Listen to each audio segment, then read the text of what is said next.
آخری ایک واقعہ سنا، اس کو صوفی عبدالحمید خان سوادی رحمہ اللہ نے لکھا ہے اپنی کتاب۔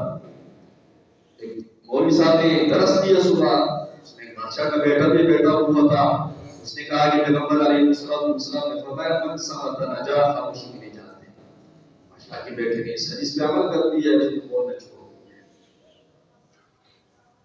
بادشاہ نے اپنے وزراء کو بلایا، اپنے چمچوں کو بلایا کہ بیٹا بولتے بولتے اس کی گولی بند ہو گئی ہے، آپ کی تجویز دیں۔ تو بادشاہ کے خوشامد کرنے والے بہت ہوتے ہیں، ہر ایک ڈاکٹر بن جاتا ہے۔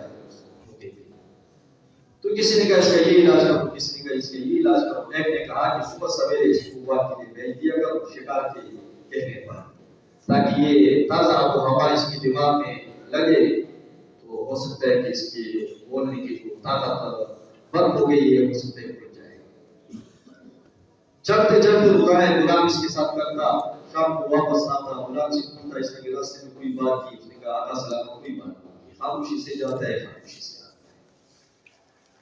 ایک دن یہ غلام آگے گیا، پھر پیچھے آیا، برگد کا ایک درخت لگا ہوا تھا، اس میں اس نے دیکھا بہت سے کہ کوئی فاختہ بیٹھی ہوئی ہے، اس نے اس کو شکار کر دیا۔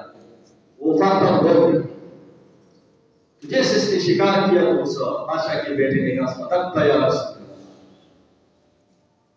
تو جب یہ غلام بادشاہ کے پاس آیا، اس نے کہا بادشاہ سلامت، آج مجھے کمال کی بات کی، وہ کیسے؟ کہا آگے نکلے، خاموشی تھی، پیچھے سے فاختہ کی آواز آئی، پیچھے اٹھ کے گیا، میں نے شکار کیا، گولی لگنے کے بعد اس نے کہا صدقت یا رسول اللہ، اے اللہ کے رسول اللہ نے سچ کہا۔ بادشاہ نے وزراء کو کہا اس حدیث کو آپ یہ ٹھیک آدمی ہے، یہ مستر اس طرح۔ جب انہوں نے مارنا شروع کیا، جب خوب اس کو مارا، اس نے کہا صدقت یا رسول اللہ، صدقت یا رسول اللہ۔ اس نے کہا بس اس سے پوچھو یہ کہتا کیا ہے؟ اس نے کہا اس لیے اللہ کے رسول نے فرمایا من سمعت نجاح خاموشی کی نجات ہے، وہ فاختہ گولی کو ماری گئی، ہم نے بولا تو میری بات، اس لیے اپنی زبان کو کاٹو،